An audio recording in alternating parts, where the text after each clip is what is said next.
Hi there, it's Derek here from Pacific Coast Auto looking at this Toyota Hiace. This one here is a KZH106. That makes it the passenger version of the van. This four-wheel drive. And this is an 8-seater inside. Comes with a 3-liter turbo diesel engine. And this one was bought from auction here in Japan for export over to the USA. This one's going over to Long Beach. Has 183,000 kilometers, but looks very good inside and out, considering the mileage is a little bit higher for one of these. Here you can see 183,249 kilometers at the time of shooting this.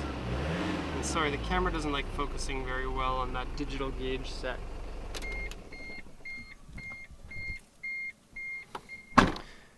Okay, so let's have a quick read over the auction inspection sheet here. It's a 94 Hiace. This is a Super Custom Limited 3000cc. It's an auction grade RA with an interior C and an exterior C. This is the full four-wheel drive, so there's no switches or buttons or anything. It's just four-wheel drive at all times. I believe that came in the 94 refresh of these.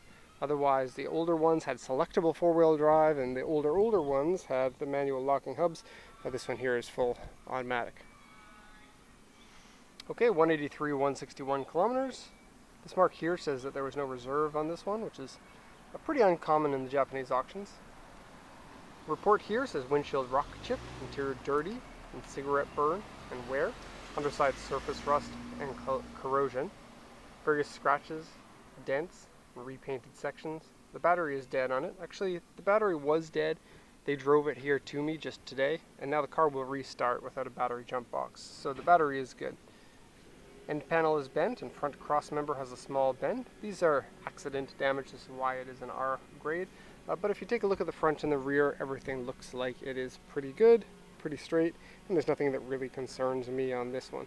Typically RA is a very mild accident that has been repaired, and so typically isn't something that I would worry about, but depending on the type of car it is, of course.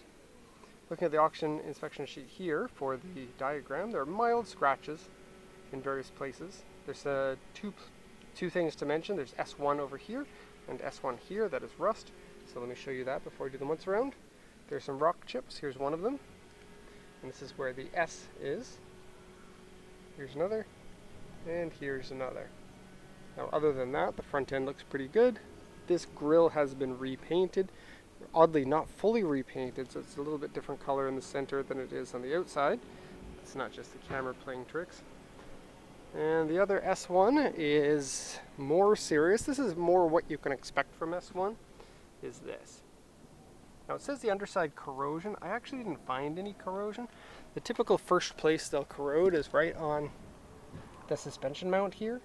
And there's no corrosion on this one. It's very nice and clean. The full underside, I can't see everywhere, but everywhere that I could see it looked like it was okay. Nothing that concerned me about that. So we'll do a once around of this. These have become super popular vans in the USA for import because they're made very tough, kind of build quality similar to a Land Cruiser.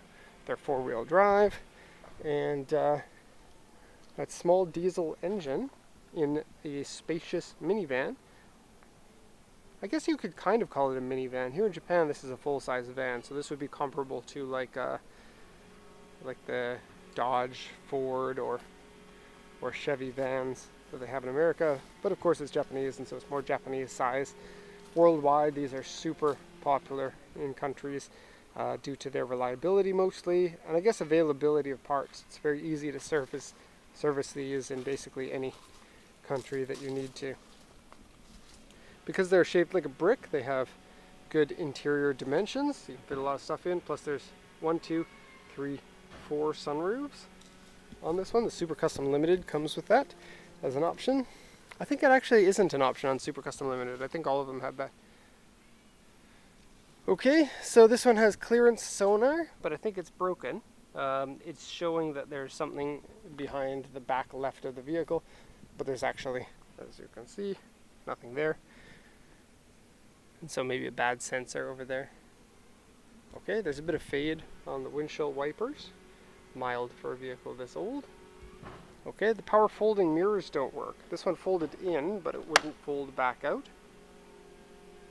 And then the other one wouldn't fold at all. If you go down the side here, it's all pretty good. It does have some paint fade here. Okay. And there's a dent right here. And the vehicle's dirty at the moment, so my apologies. Decal, like most of these Hiaces, has cracks in it. Very, very common thing. And there's a scuff down here.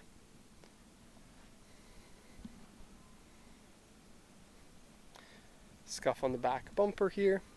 And it's missing the cover for the sonar in a few places like there. Back bumper has some paint cracks here, here. Paint touch-up areas here. A little bit of paint coming off of the cover for the sonar piece there. This side is better than the other side. I'm not sure why it is, but driver's sides are often in better condition than passenger sides. I guess I could kind of guess why that is. If this is the driver's side, then that means on the other side is the passenger. That means the kids are getting out that side and they're knocking the doors against it. I don't know. Maybe it's not that way. Just a guess. But anyways, yeah, usually this side, pardon me, I'm getting things mixed up, but usually this side is in worse condition than the other side. Okay, into the back here. A ton of room, as you can see. You can put all your things inside. Very nice high ceiling. You can see all those sunroofs here. These seats are rotatable, so that center section can rotate to face the backwards, kind of limo style. This whole thing's made out of highly, like it's a dense foam, but thick foam. Makes it for very comfortable compared to basically anything else. These things open and close, and then this can open. Actually, all three of them can open. This one here opens like tilt style. The one in the center opens sliding style, and then the one in the front, which you can't see, opens tilt style. These seats move forward and back. Right now they're in the full forward position. Okay. For a vehicle that's been smoked in, it doesn't smell like cigarettes inside, which is very good. Let me just open this up.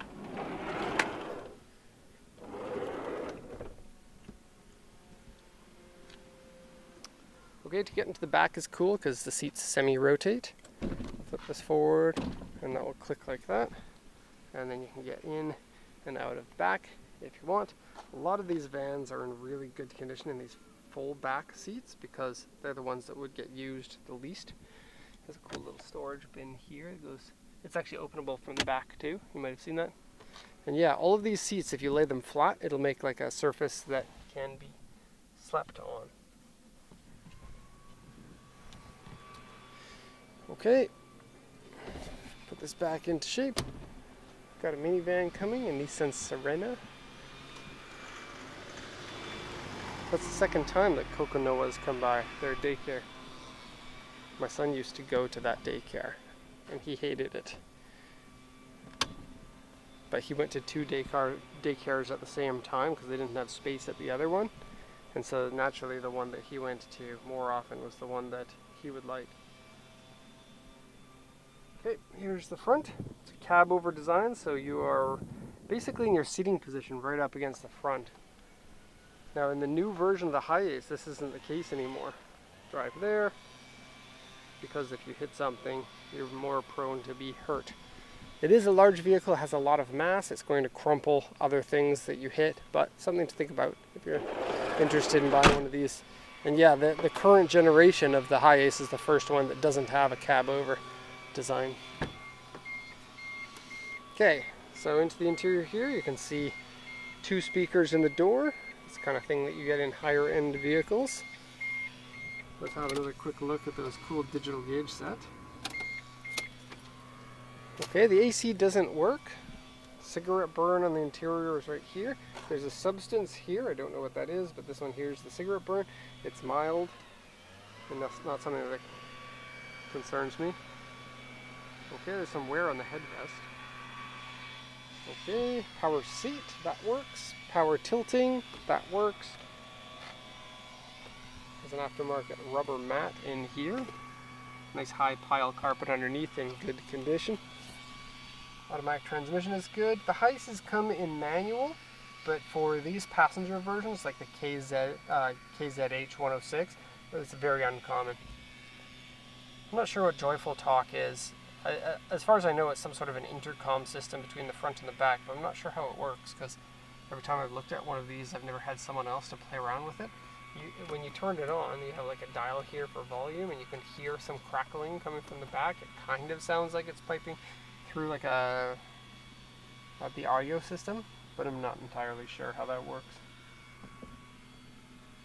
Okay, nice big place here. In some of the models, you get a hot water boiler and a hot and cool box here for heating or colding your drinks. Not in this one. So move there. Okay, has an aftermarket Strata navigation system from Panasonic. It's one of the higher end ones. It's not going to work for Navi outside of Japan, but sometimes there are, for example, hard drives in those, and then you can listen to Japanese music on them. Okay, wear here on the inside, a little bit down here as well. Overall, I'd say I'm pretty happy with the condition of this one. It's good to get one that's a little bit higher mileage like this in good condition if you can. It's a nice little win. We have a friend here. Where are you going? Flying away. Okay, there we have it. Of course, if you have any questions, let me know. Otherwise, thank you so much, and have a nice day.